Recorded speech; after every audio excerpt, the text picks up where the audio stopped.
Hello students, welcome to the civil India channel. कैसे हैं आप सब? आई होप सभी अच्छे होंगे। तो जैसा कि आप सब जान रहे हैं कि हम लोग यूनिट 1 कवर कर रहे हैं मैथ में। यूनिट वन में आज हम लोगों का सेकंड टॉपिक स्टार्ट हो रहा है, problem on number. Problem on number का मतलब संख्याओं पर आधारित प्रश्न। पहला टॉपिक हम लोगों ने नंबर सिस्टम जाना। अब नंबर सिस्टम के अंदर कई सारी चीज़ें होती हैं जिसमें एक पार्ट आता है प्रॉब्लम ऑन नंबर्स, ठीक है, जिसको हम लोग सेकंड टॉपिक के नाम से जानते हैं। जो बच्चे नए अभी अभी ऐप में जुड़े हैं वो जान लें कि हम लोग यूनिट वाइज करके मैथ पढ़ रहे हैं। और पूरा का पूरा कैसे पढ़ रहे हैं? Basic to high level. मतलब हम लोग एकदम बेसिक से पढ़ना शुरू कर रहे हैं और कहाँ तक जा रहे हैं? जहाँ तक इसके अच्छे लेवल के क्वेश्चन मिल जाएंगे वहाँ तक। इसमें हम आपको क्या कर रहे हैं, पुराने टाइप के पुराने जो एग्जाम हो चुके हैं प्रीवियस ईयर के, उस वहाँ से क्वेश्चन पुट कर रहे हैं। कुछ आगे अपकमिंग एग्जाम्स के लिए इंपॉर्टेंट क्वेश्चन है वो सब शेयर कर रहे हैं। कुछ क्वेश्चन हम आपको बताते हैं, कुछ क्वेश्चन हम आपको पीडीएफ के तौर पे देंगे। तो ऐसा इस टॉपिक में भी होगा। तो पहले आप ये जान लीजिए यूनिट 1 में टॉपिक क्या क्या है। देखो बेटा, मैंने यूनिट 1 में टॉपिक की शुरुआत करी थी नंबर सिस्टम से, ठीक है। पहला जो यूनिट है वो आपका है simplification based. Number system topic खत्म हो चुका है। जो सेकंड टॉपिक है वो आपका क्या है? Problem on number. ये वाला टॉपिक अब आपका चल रहा है प्रॉब्लम ऑन नंबर्स। तीसरा जो टॉपिक आएगा फिर फ्रैक्शन, फिर स्क्वायर क्यूब, फिर सिंप्लीफिकेशन, फिर एवरेज, फिर एलसीएम, ठीक है। तो इस सीक्वेंस में हम लोग पढ़ रहे हैं नंबर सिस्टम से रिलेटेड। उसी का कुछ पार्ट आपका प्रॉब्लम नंबर में आता है, फिर उसी के बाद फ्रैक्शन में आता है, फिर उसी के बाद स्क्वायर क्यूब आते हैं, फिर सिंप्लीफिकेशन, फिर एवरेज, फिर एलसीएम। अच्छा, मैंने आपको व्हाट्सएप के थ्रू भी आपसे रिस्पॉन्स लिया था कि बताइए आप क्या टॉपिक पढ़ना चाह रहे हैं। काफ़ी बच्चों के मैसेज आए, लेकिन ज़्यादातर बच्चों ने एनालिसिस यही करा कि सर प्रॉब्लम ऑन नंबर पढ़िए। और उनका कहना भी सही था कि सर नंबर सिस्टम का ही पार्ट होता है प्रॉब्लम ऑन नंबर, तो ये पढ़ा है, इसके साथ साथ ये भी कर लेंगे तो ये नंबर सिस्टम की सारे डाउट जो हैं वो क्लियर हो जाएंगे। चलिए देर नहीं करते हैं, क्वेश्चन देखो इसमें कैसे आते हैं। देखो ये क्वेश्चन है, लिखा हुआ है कि एक द्विअंकीय संख्या। बेटा द्विअंकीय संख्या का मतलब होता है दो अंक की संख्या। ये द्विअंकीय संख्या का मतलब क्या हो गया? दो डिजिट का नंबर, ठीक है, टू डिजिट ऑफ नंबर। दो अंक की संख्या के अंकों को बदलने से जो नई संख्या मिलती है मूल संख्या। मूल संख्या का मतलब होता है ओरिजिनल नंबर। ओरिजिनल नंबर से 63 कम है। यदि संख्या के अंकों का जो सम है वो 11 है तो मूल संख्या क्या होगी? देखो करने को तो हम बिल्कुल ऑप्शन से लगा सकते हैं, लेकिन पहले आप बेसिक जानिए। मैंने आपको बताया कि भाई अब बेसिक जानिए हर एक बात का। कैसे? समझ लो। देखो दो अंक की संख्या है। दो अंक की संख्या में आपको पता है एक अंक इकाई का होता है और एक दहाई का होता है। भाई एक अंक इकाई का होगा और एक कैसा होगा? दहाई का। मैंने कहा इकाई का अंक अगर x है तो दहाई का मैंने क्या ले लिया? y ले लिया। तो अब यहाँ से जो संख्या बनेगी, फॉर्मेशन ऑफ नंबर जो होता है, संख्या बनाई कैसे जाती है? आपको ये पता है कि भाई दहाई वाला इधर होगा, इकाई वाला इधर होगा, और अगर आपने ये संख्या yx बना दी, संख्या आपकी गलत हो जाएगी। इकाई के नंबर को मैंने x माना, दहाई के नंबर को y माना, अगर आप संख्या yx लिख देंगे तो ये गलत हो जाएगा। लेकिन सर हम तो ऐसा ही लिखते आए हैं। भाई आप बोलो, अगर मैंने कहा इकाई का अंक 3 है, दहाई का अंक 4 है, तो आप कहोगे सर संख्या 43 बनेगी। एकदम सही बात है कि संख्या 43 होगी। भाई इकाई का अंक 3, दहाई का अंक 4, 43।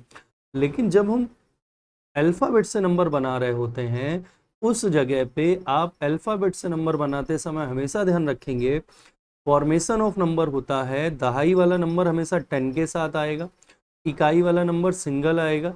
ये होगी हमारी संख्या 10y प्लस एक्स, ठीक है। हमारी जो संख्या होगी वो 10y प्लस एक्स। इसी को अगर हम लोग नंबर्स में जाने तो भी समझ लो, ये 3 है, ये 4 है। जब हम इसकी संख्या बनाएंगे तो हम लिखेंगे 10 इंटू 4। दहाई वाला 4 है ना, तो 10 के साथ, इकाई वाला सिंगल है 3 के साथ, तो 10 गुणे 4 क्या होगा? 40, और प्लस कितना है? 3, तो संख्या क्या बन जाएगी? 43, ठीक है। अगर यहीं पर बेटा 3 अंक की संख्या होती तो देखो क्या करते हैं। 3 अंक की संख्या में हमें 3 अंक नंबर चाहिए होते हैं। कौन कौन? इकाई, दहाई और सैकड़ा। मैंने इकाई x माना, दहाई y माना, सैकड़ा z माना।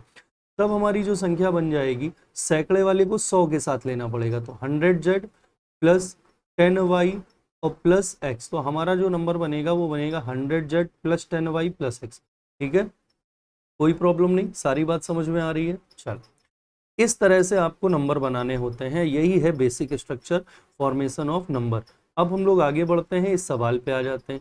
पहले बेसिक बताएंगे, फिर तरीका बताएंगे क्वेश्चन लगाने का, एग्जाम में सही मेथड क्या है। अभी हम लोग क्या जानेंगे? पहले एकदम बेसिक से, क्योंकि जब तक बेस मजबूत नहीं होगा तब तक हम लोग कितना भी आगे बढ़ जाएं, मैथ में कमजोरी बनी ही रहेगी। इसलिए मैंने कहा एक बार मैथ का बैच आप पढ़ लो, कभी कोई कंफ्यूजन नहीं होने वाली। देखो एकदम आराम से समझने की कोशिश करो। दो अंक की संख्या में एक नंबर क्या लिया? इकाई का। एक नंबर क्या लिया? दहाई का। मैंने कहा इकाई x है और दहाई y है, ठीक है। तो आप तुरंत आप बताओ कि भाई यहाँ से संख्या क्या बनेगी, संख्या बनेगी बेटा 10y प्लस एक्स, है ना, दाई वाला 10 के साथ इकाई वाला सिंगल 10y प्लस एक्स। अब सवाल ने कहा इसके अंकों को बदल दो। देखो ये हाईलाइट जो हम कर रहे हैं इसको पढ़ो। परस्पर का मतलब होता है आपस में बदल देते हैं अंकों को। जैसे ही आप अंकों को बदलेंगे तो आप अब बताइए इकाई का अंक क्या हो जाएगा, इकाई का अंक हो जाएगा इसका बदलने पर y और दहाई का नंबर बदलने पर x हो जाएगा। तो अब जो नई संख्या बनेगी वो क्या बनेगी, नई संख्या बनेगी 10x प्लस वाई, है ना, नई संख्या बन गई बेटा 10x प्लस वाई। अब सवाल कह रहा है जो नई संख्या है वो ओरिजिनल नंबर से, मूल संख्या से 63 कम है। तो ओरिजिनल नंबर तो 10y प्लस एक्स था ना, यानी 10y प्लस एक्स से अगर हम नई वाली संख्या घटा दें तो दोनों के बीच का जो डिफरेंस आएगा वो कितना होगा 63। भाई 63 की कमी मतलब दोनों के बीच का अंतर 63 होगा। ठीक है, जैसे ही आप घटाओगे तो ये माइनस अंदर जाएगा 10y प्लस एक्स, माइनस अंदर भेजो 10x माइनस प्लस माइनस और बराबर में कितना आ जाएगा 63 आ जाएगा। अब आप ध्यान से देखो 10y में से y घटाओ बेटा, 10y में से ये 10y है, 10y में से ये वाला y माइनस कर दे रहे हैं। तो जैसे ही हम लोग माइनस करेंगे तो बताओ 10y में y घटाने पर क्या मिल जाएगा 9y। अब हम क्या कर रहे हैं, ये x में से प्लस x में से ये 10x माइनस कर दे रहे हैं। जैसे ही आप माइनस कर देंगे तो 9y प्लस x में से 10x घटाओ तो क्या मिलेगा माइनस का 9x और बराबर में क्या है 63 है। तो अब हम क्या कर लें, 9 को कॉमन निकाल लेते हैं, इसमें से 9 कॉमन निकाल लो। जैसे ही 9 कॉमन निकाला अंदर क्या बचा y माइनस एक्स बराबर कितना 63 मिला। 9 से 63 हम काट देंगे कितनी बार बेटा 7 बार में कट जाएगा, हो जाएगा 9 से काट दो कितनी बार में कटा 7 बार में। तो यहाँ से क्या मिला y माइनस एक्स बराबर 7, तो ये y माइनस एक्स बराबर 7 आ गया। अब हमसे कह रहा संख्या के अंकों का योग, ये पढ़िए सवाल को, संख्या के अंकों का योग 11 दिया है, संख्या के अंकों का योग 11 दिया है, मतलब ये संख्या के अंक कौन है, यही तो है x और y। तो इन दोनों का जो जोड़ अपने को दिया है वो कितना दिया है 11 दिया है। अब अगर हम सॉल्व करेंगे तो ये minus x plus x cut जाएगा, 11 में 7 जुड़ेगा 18, y और y कितने y हो जाएंगे 2y बेटा। अगर 2y की वैल्यू 18 तो y की वैल्यू बता दो क्या आ जाएगी 9 आ जाएगी, आ गई। अगर y का मान 9 आ गया तो अब आप सोचो कि y माइनस एक्स कितना था 7, तो 9 में हम क्या घटा दें, भाई ये वाली वैल्यू हम यहाँ पुट कर देना। अगर हम ये वैल्यू यहाँ पुट कर देंगे तो ये बन जाएगा 9 माइनस एक्स बराबर 7। तो बताओ x बराबर क्या आ जाएगा 2 आ जाएगा कि नहीं आ जाएगा, आ गया। तो हमारे पास दो वैल्यू आ गई, क्या y का मान आ गया 9, x का मान आ गया 2। अब हमसे कह रहा था मूल संख्या बताइए, ओरिजिनल नंबर बताना, ये वाला नंबर ओरिजिनल बताना। तो ओरिजिनल नंबर तो ये था ना बेटा 10y plus x, original number कौन था 10y प्लस एक्स। तो ओरिजिनल नंबर अगर 10y प्लस एक्स था तो हम लिख देते हैं y की जगह 9 यानी कि 10 गुणे 9 और x की जगह 2, तो ये हो जाएगा 90 प्लस 2 और 90 प्लस 2 का मतलब राइट आंसर क्या होगा 92। इस क्वेश्चन का जो सही आंसर हो जाएगा वो हो जाएगा 92। ठीक है, बात समझ में आ गई भाई। राइट आंसर इस प्रश्न का बी ऑप्शन है 92। ठीक है, ये था इस सवाल को करने का बेसिक तरीका। अगर आप एज अ टीचर पढ़ना चाह रहे हैं तो जब भी आप पढ़ाएंगे इस सवाल को बच्चों को तो आपको ऐसा ही पढ़ाना होगा। लेकिन हम लोग ऐसा एग्जाम देने जा रहे हैं जहाँ कंपटीशन बहुत होता है। ठीक है, आप कोई भी एग्जाम देने जाइए कंपटीशन तो बहुत होगा। अब क्या करा जाए, इन सवालों को लगाने का सही तरीका क्या है एग्जाम के पॉइंट ऑफ व्यू से, पढ़ना कैसे है पढ़ाना कैसे, वो बात तो समझ में आ गई। लेकिन अब हम लोग क्या कर रहे हैं, अब हम लोग वो तरीका सीखने जा रहे हैं जहां पर हमें एग्जाम में जिसकी हेल्प लेके लगाना है। देखो जब भी ऐसे क्वेश्चन आ जाए यहाँ पर हमसे क्या पूछ रहा है, हमसे पूछा मूल संख्या क्या, ओरिजिनल नंबर क्या है। तो जाहिर सी बात है मूल संख्या के ही ऑप्शन दिए होंगे। हमारा पहला ऑप्शन दिया है 29, हमारा दूसरा ऑप्शन दिया है 92, तीसरा ऑप्शन दिया है 74, चौथा ऑप्शन दिया है CND। अगर शुरू के 3 आंसर नहीं मिलते हैं तो आंसर फिर क्या होगा निर्धारित नहीं कर सकते। अब एक एक बात को समझने की कोशिश करो। लिखा 2 अंकों को बदलने से, तो भाई अगर 29 है तो इसके अंकों को पलटो तो नया नंबर क्या मिल जाएगा 92 मिल जाएगा। 92 को पलटो तो नवा नंबर क्या मिल जाएगा 29 मिलेगा। 74 को पलटो तो क्या मिल जाएगा 47 मिल जाएगा, यही तो कह रहा है। अब हमसे कहा है कि मूल संख्या से 63 कम है, तो भाई 63 की कमी आनी चाहिए। इसको घटाएंगे 63 तो आएगा लेकिन किसका आएगा माइनस का। और आपसे कह रहा है कि जो नई संख्या मिल रही है वो 63 कम होनी चाहिए। अब आप देखो ये जो 92 है ये 29 से कम है कि ज्यादा है, ये तो ज्यादा है ना, इसका मतलब हमारा पहला ऑप्शन गलत हो गया। भाई हमें बाद में जो नंबर मिल रहा है वो पहले वाले से कम होना है, कितना कम होना है 63। 92 29 से बड़ा है ना, मतलब ये कमी तो दिखाई नहीं रहा है, तो बढ़ रहा है, इसका मतलब ये आंसर गलत हो गया। दूसरा ऑप्शन देखते हैं, 92 से 63 कम होना चाहिए, तो जरा घटाओ भाई, कम है ना नंबर 29 जो है 92 से कितना कम है, 63 कम है, यही तो हम ढूंढ रहे थे, इसका मतलब राइट आंसर क्या होगा, बी। लेकिन अभी हम तीसरा भी देख लेते हैं, 74 से कम तो है 47, लेकिन कितना कम है ये ढूंढ लो। 14 में 7 गया 7, 6 में 4 गया 2, 27 कम है, मतलब ये आंसर भी नहीं, तो हमारे क्वेश्चन का राइट आंसर यहीं से मिल जाएगा, ऑप्शंस के थ्रू। राइट आंसर क्या होगा, बी। मेरी बात समझ में आ गई। पढ़ना कैसे है, पढ़ाना कैसे है, वो अलग मेथड है, एग्जाम में कैसे करना है वो अलग मेथड है। तो एग्जाम में हमेशा ऐसे सवाल आप ऑप्शन से करेंगे, लेकिन आपको बेसिक आना चाहिए। आगे बढ़ते हैं नेक्स्ट क्वेश्चन। अब इस क्वेश्चन को समझने की कोशिश करो। देखो क्या लिखा हुआ है, क्वेश्चन लिखा है, 2 अंक की संख्या के दोनों अंकों के स्थान पर आपस में बदलने पर प्राप्त संख्या मूल संख्या से 27 कम है। संख्या के अंक 1:2 के अनुपात में है, तो मूल संख्या। ठीक है, बेसिक भी कर सकते हैं और ऑप्शन से भी कर सकते हैं।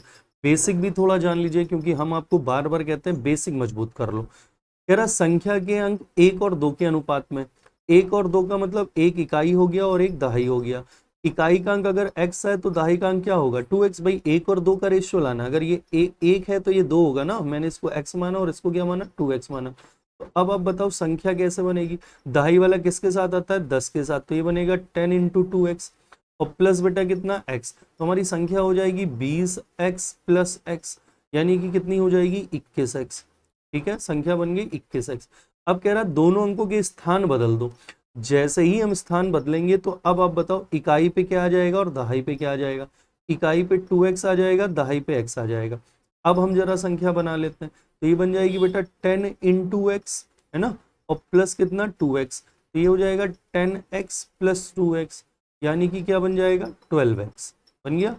अब कह रहा है कि प्राप्त संख्या मूल संख्या से 27 कम है। मूल संख्या का मतलब होता है ओरिजिनल नंबर, तो ओरिजिनल नंबर अपना क्या था 21x, और नई संख्या क्या है 12x। तो 21x में से 12x अगर हम घटाएं तो 27 आना चाहिए।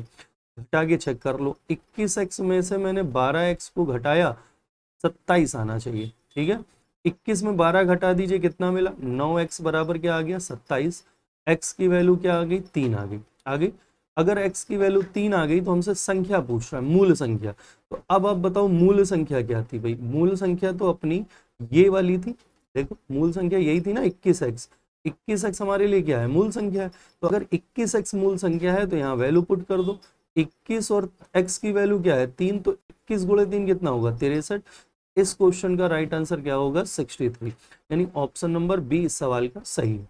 ठीक है, ये था बेसिक तरीका। अब क्या करेंगे हम लोग, अब हम लोग वही तरीका जानेंगे जो हमें एग्जाम में लगा के आना है। कैसे करेंगे समझने की कोशिश करो बेटा। हमने बताया ऑप्शन से करेंगे, ठीक है, ये सब हटा देते हैं ताकि और अच्छे से सब बातें समझ में आ जाए। ऑप्शन से करना है। देखो ऑप्शन में हमें सबसे पहले ही दिखा कि रेशियो कितने का होना चाहिए 1 और 2 का।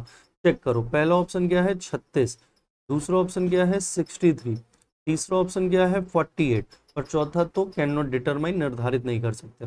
जरा चेक करो, पहले 1 और 2 का रेशियो होगा 36, 3 और 6 1 और 2 होता है। 63 लिखा है संख्या जो है वो 1 और 2 के फॉर्म में। ठीक है, अब इसमें ये तो नहीं लिखा ना कि भाई इकाई वाला x होगा या दहाई वाला 2 होगा। इसका मतलब हम क्या करें कि दोनों में से कोई भी देख सकते हैं। देखो बस 1 और 2 का फॉर्म होना चाहिए, ये बात को ध्यान रखें। ठीक है, जैसे 36 1 और 2 है, ठीक है, 63 भी देखो 1 और 2 है। भाई ये डिसाइड नहीं है ना बेटा, देखो यहाँ पर कहीं लिखा है क्या कि इकाई का अंक 1 होना चाहिए दहाई का अंक 2। उसने ये बोला है सिर्फ और सिर्फ कि संख्या के जो अंक हैं वो किस रेशियो में होने चाहिए 1 और 2। तो देखो 1 और 2 ये भी हो रहा है, इधर से देखेंगे तो 1 और 2। उसने ये बिल्कुल नहीं कहा कि आप इकाई से चेक करो या दहाई से चेक करो, तो हम लोग दोनों से चेक कर सकते हैं, 1 और 2 ये भी, 1 और 2 ये भी इधर से। 4 और 8 भी क्या हो सकता है 1 और 2 हो सकता है, मतलब ये यहाँ से तो हमें आंसर नहीं मिल पा रहा। तो अब क्या करा जाए, अब हम क्या करेंगे अपने सवाल को पढ़ेंगे, और सवाल पढ़ने पे हमें क्या पता चला कि अंकों के स्थान बदल देने से, जैसे ही आप अंकों के स्थान बदलेंगे, यानी 36 को बदलेंगे तो ये 63 बनेगा, 63 को बदलेंगे तो ये 36 बनेगा, 48 को बदलेंगे तो ये 84 बनेगा। अब आप समझो कि जो पहले मैंने लिखा था वो हमारी कैसी संख्या थी, वो मूल संख्या थी, ओरिजिनल नंबर था। और जो ये 63 जो मिल रहा है या 36 मिल रहा है 84, ये हमारी नई संख्या मिल रही। अब अपने प्रश्न को ध्यान से पढ़िए, लिखा है बदलने पर जो नई संख्या, जो प्राप्त संख्या है वो नई संख्या कहलाएगी। नई संख्या पहले वाली संख्या से 27 कम होनी चाहिए, यानी नई संख्या कम होगी। कितनी कम होगी? 27। जरा देखो 36 से 63, ये तो बढ़ रही है ना, हमें तो कम ही चाहिए, इसका मतलब पहला ऑप्शन गलत। 63 से 36 देखो कम हो रहा है, हाँ ये हो सकता है। 48 से 84 बढ़ रहा है, मतलब ये भी गलत। तो अब हम क्या करें, सेकंड वाले को घटा के देख लेते हैं। 63 में 36 घटाइए, 13 में 6 गया 7, 5 में 3 गया 2, यानी कि 27 मिल गया। अपने क्वेश्चन का राइट आंसर बी ऑप्शन होगा। इसीलिए कह रहे हैं कोई कंफ्यूजन ना हो, इसलिए आपको बेसिक भी याद रखना। आगे बढ़ते हैं नेक्स्ट क्वेश्चन। अब देखो ये सवाल लिखा है, यदि किसी दो अंक की संख्या के अंक बदल दिए जाए, प्राप्त संख्या का आधा किया जाए, तो परिणामी संख्या मूल संख्या से 14 कम है। मूल संख्या के अंकों का अंतर 2 है, तो मूल संख्या क्या होगी? देखो अब हम आपको ये डायरेक्ट ऑप्शन से बताएंगे, बेसिक से अब आपको लगाना है। कॉपी में जरूर लगाइएगा बेसिक से। अगर कोई भी प्रॉब्लम आती है तो आप मेरे को व्हाट्सअप करोगे, हम आपको लगा के सॉल्यूशन भेज देंगे, लेकिन आपको एक बार ट्राई जरूर करना। क्वेश्चन को पढ़िए, लिखा है दो अंकों की एक संख्या के अंक बदल दिए जाते हैं, इस प्रकार प्राप्त संख्या का आधा करते हैं, तो जो रिजल्ट वाली संख्या, जो नई संख्या आती, मूल संख्या मतलब ओरिजिनल नंबर से 14 कम हो जाती है। मूल संख्या के अंकों का अंतर 2 होना चाहिए। मूल संख्या क्या है ये आपसे पूछ रहे हैं। देखो एक एक सवाल, एक एक ऑप्शन को समझ लेते हैं। 46, अब इसके अंक बदल दो, 46 को बदलेंगे तो क्या बनेगा? 64। ठीक है, इस प्रकार प्राप्त संख्या का आधा करा जाए, 64 का आधा कर देते हैं, 64 का आधा हो गया 32। अब कह रहा 14 कम होना चाहिए, तो 46 से 32 घटा दो भाई, 46 से 32 घटाओ, 6 में 2 गया 4, 4 में 3 है, हाँ 14 कम आ रहा है ये। तो ये पहला ऑप्शन अभी हो सकता है, लेकिन अभी हम और भी ऑप्शन देखते हैं। भाई 2 का अंतर तो सारे ऑप्शन में था ना, ये लिखा है अंकों का अंतर 2, 6 4 2, 6 4 2, 8 6 2, 8 6 2, सब में था। अब हम दूसरा ऑप्शन चेक कर लेते हैं, 64। अब 64 का अगर हम नंबर पलटेंगे तो क्या बनेगा? 46। 46 का आधा क्या हो जाएगा बेटा? 23 होगा। अब घटाइए, 4 में 3 गया 1, 6 में 2 गया 4, 41 मिल रहा है, हमें क्या चाहिए था? 14। तो दूसरा ऑप्शन तो गलत हो गया, दूसरा ऑप्शन नहीं हो सकता। ठीक है, तीसरा ऑप्शन जरा चेक करते हैं। तीसरा ऑप्शन क्या दिया था? 68। 68 के अंकों को पलटिए, 86, इसका आधा करिए, 43 मिला। और मैंने कहा घटा के देखना, 8 में 3 गया बेटा 5, 6 में 4 गया 2, 25 मिला। अपने को क्या चाहिए? अपने को 14 चाहिए, यानी कि तीसरा ऑप्शन भी गलत। चौथे ऑप्शन पे आ जाते हैं, 86 लिखा है, 86 को पलटिए, 68 हो जाएगा, इसका 2 से डिवाइड करके आधा कर रहे हैं हम लोग 34 में। 86 34 के बीच का अंतर देखो, 6 में 4 गया 2, 8 में 3 गया 5, 52 मिला। अपने को चाहिए था 14, ये भी ऑप्शन। इस क्वेश्चन का राइट आंसर हमारा ए पार्ट था 46। ठीक है, बेसिक से आपको लगाना है, करके देखिए, नहीं आएगा तो व्हाट्सएप के थ्रू आप हमसे पूछ सकते हैं। नेक्स्ट क्वेश्चन आ गया, लिखा हुआ है एक द्विअंकी धनात्मक, धनात्मक का मतलब होता है बेटा पॉजिटिव, पॉजिटिव नंबर में इकाई यानी यूनिट डिजिट का 10 के दहाई का अंक मतलब होता है 10 डिजिट के वर्ग मतलब स्क्वायर के बराबर है। मूल संख्या और इसके अंकों को बदलने पर प्राप्त संख्या का जो डिफरेंस है वो 54 है। और इस बार आपसे पूछा है, ये इंपॉर्टेंट है, मूल संख्या का 40% कितना होगा? अभी तक के जितने क्वेश्चन आपने देखे उसमें हमसे ओरिजिनल नंबर ही पूछा करता था, लेकिन इस बार उसने नंबर नहीं पूछकर आपसे ये पूछ लिया, बताइए मूल संख्या का 40% कितना होगा? ये वाला हिस्सा आपसे पूछ रहा है। तो अब इसका मतलब है कि जाहिर सी बात है ये जो ऑप्शन दिए हैं वो मूल संख्या तो नहीं है। भाई अगर मेरे से पूछा है मूल संख्या का 40%, तो यानी ये चारों ऑप्शन मूल संख्या के 40% के बराबर होंगे। तो अब सर कैसे करा जाए? कोई बात नहीं, बिल्कुल परेशान नहीं होना। देखो कैसे लगाते हैं, हम एक एक ऑप्शन को देखेंगे। पहला ऑप्शन कितना है? 15.6। मूल संख्या थोड़ी देर के लिए मान लो कि भाई x थी, उस x का 40%, 40% का मतलब क्या होता है? 2/5। पहला ऑप्शन कितना है? 15.6। यानी कि हमने ये कहा कि वो मूल संख्या x का 2/5 के बराबर 15.6। हम आपको ऑप्शन से करना बता रहे हैं, एग्जाम में ऑप्शन से करना है, लेकिन जब आप कॉपी में लगाएंगे तो बेसिक जरूर लगाना। नहीं आएगा बेसिक तो आप हमसे पूछ सकते हो। मूल संख्या x, उसका 40% को हम 2/5 बोल सकते हैं। जिन बच्चों को नहीं पता, मैं आपको एकदम बेसिक से पढ़ा रहा हूँ, इसलिए एक एक बात समझाते हैं। 40% का मतलब हो जाएगा 40/100 होगा। और ये बराबर पहला ऑप्शन कितना है? 15.6। ठीक है, एक एक ऑप्शन को ऐसे चेक करना पड़ेगा। आप हमें ये बताओ कि आप पॉइंट हटाएंगे तो नीचे 10 आ जाएगा। भाई एक डिजिट के आगे पॉइंट है तो एक बार हटाने पर एक जीरो आएगा, 2 डिजिट के आगे होता तो हटाने पे 2 जीरो आ जाता। सही है, यहाँ तक बात सब समझ में आ रही? ये बताओ, ये जीरो से ये जीरो कट जाएगा, ऊपर वाले जीरो से भी जीरो कट जाएगा, अब ये 4 से इधर काटोगे तो 4 तियां 12, 3 बचा 36, 4 नवियां 36, यानी पहले ऑप्शन के अकॉर्डिंग हमारी संख्या 39 होगी। अगर पहले ऑप्शन के अकॉर्डिंग संख्या 39 होगी तो अब हम अपनी संख्या को चेक कर लेते हैं। देखो कह रहा इकाई का अंक दहाई के अंक के वर्ग के बराबर है।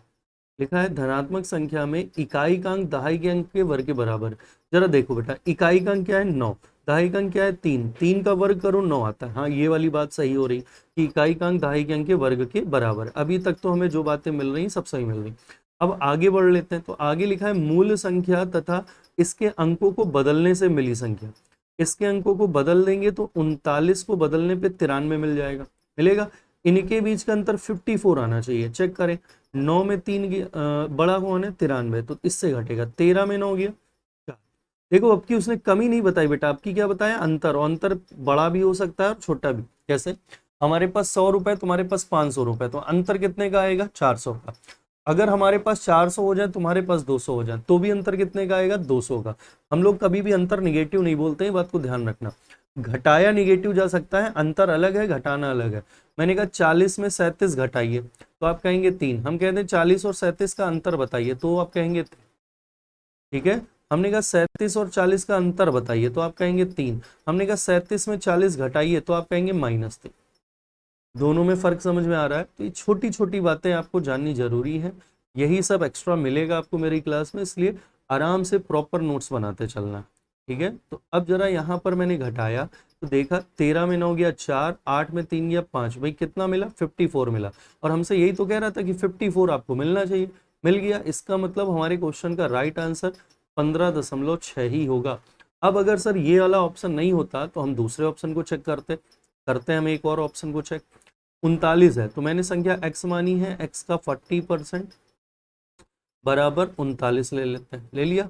अब जरा ध्यान से देखो भाई कि अब 0 से 0 तो कट गया, लेकिन अब संख्या पॉइंट में आ जाएगी। देखो 39 गुणे 10/4 पॉइंट में आ जाएगी, और संख्या उसने पॉइंट में कभी कुछ बताई नहीं। समझ में आ रही बात भाई, पॉइंट में अगर आ जाएगा तो आप करके देख लो।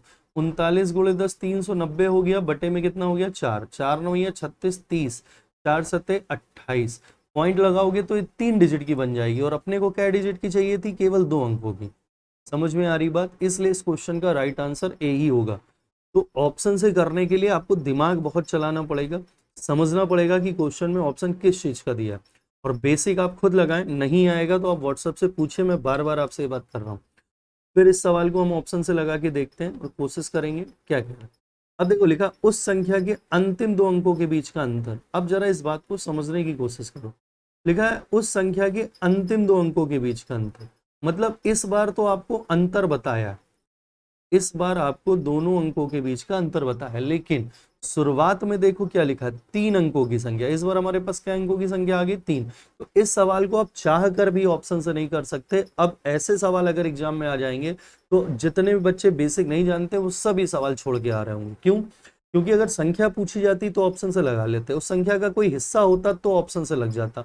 लेकिन इस सवाल में संख्या के अंकों के बीच अंतर पूछा है, अंतर पूछा है, इसलिए हम इस सवाल को ऑप्शन से लगा ही नहीं सकते। तो सर फिर क्या करा जाए? वही तरीका, इसलिए कहा जाता है बेसिक जिनको आता है वो कभी भी परेशान नहीं हो सकते गणित में, आपको बेसिक लगाना पड़ेगा। देखो इकाई, दहाई और सैकड़ा। इकाई का अंक, क्यों मैंने सैकड़े तक लिया, सैकड़े को 100 प्लेस बोलेंगे बेटा। सैकड़े का मतलब हो गया 100 प्लेस एक्स वाई और जेड। तो अब आप जरा संख्या बताइए यहाँ से। सर यहाँ पे संख्या बन जाएगी 100Z, सैकड़े वाला 100 के साथ, दहाई वाला 10 के साथ, इकाई वाला सिंगल, बन गई। अब कह रहा है कि इस संख्या के अंतिम 2 अंकों को बदल दें। अंतिम 2 अंकों को बदलेंगे तो अब बताओ इकाई का अंक हो जाएगा y, दहाई का अंक हो जाएगा x, और सैकड़े पे z ही रहेगा। ठीक है, अंतिम 2 अंकों को मैंने बदल दिया। अब हमसे कह रहा है नई संख्या बनती है, तो जरा अब हम नई संख्या बना लेते हैं। नई संख्या जो बनेगी वो क्या बनेगी 100Z प्लस 10x और प्लस y। ठीक है, अब कह रहा है ये नई जो संख्या है वो मूल संख्या से 45 ज्यादा है। कितनी ज्यादा है 45। अब आप देखो अंतर नहीं बोला उसने, बोला 45 ज्यादा है। कौन वाली ज्यादा है? नई वाली। तो बताओ ये नई वाली संख्या ही बड़ी होगी। अब अगर हम बड़ी संख्या से छोटी संख्या घटा दें तो 45 आना चाहिए। चलिए घटा लेते हैं। मतलब बेटा 100Z प्लस का 10x प्लस के y बड़ी संख्या है ये, इसमें से छोटी वाली संख्या 100z प्लस का 10y प्लस x, हम घटाएं और हमें क्या मिलना चाहिए 45।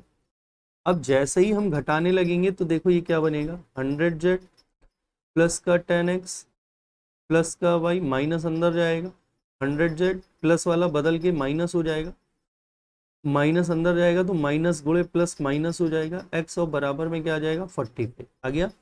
अब ध्यान से जरा देखिए तो यहाँ से ये वाला 100z और ये वाला 100z कट गया क्योंकि एक प्लस है और एक क्या है माइनस है। ठीक है बेटा, अब ये 10x यहाँ पर है और यहाँ पे कितना है माइनस का x, 10x में x घटा दो तो क्या मिल जाएगा 9x। अब ये प्लस y है और ये माइनस का 10y है, घटा दो तो क्या मिल जाएगा माइनस का 9y, बराबर में देखो कितना है 45।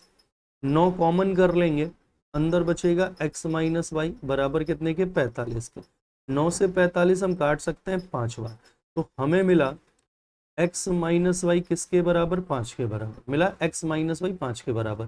तो अब आप जरा सवाल को पढ़िए, उसने क्या पूछा था लास्ट के दो अंकों के बीच अंतर, तो लास्ट के दो अंक कौन है x और y तो हैं, और हमें x और y के बीच का अंतर जो मिल गया वो कितना मिल गया बेटा 5 मिल गया, यानी इस क्वेश्चन का राइट आंसर 5 होगा, यानी ऑप्शन नंबर ए इस सवाल का सही आंसर है। ठीक है, अब देखो क्यों इंपॉर्टेंट है बेसिक जानना, अब आपको मेरी बात समझ में आ गई होगी। चलिए आगे बढ़ते हैं नेक्स्ट क्वेश्चन की तरफ।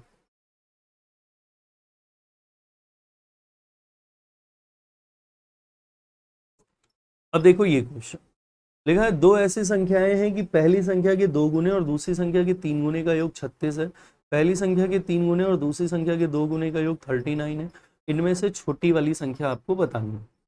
तो दो संख्याएं मान लो भाई, अगर हम दो संख्याएं मान लेंगे तो मैंने ये कहा कि मान लेते हैं पहली संख्या x है और दूसरी संख्या मैंने कहा y मान लीजिए, दूसरी संख्या मैंने मान लिया y है।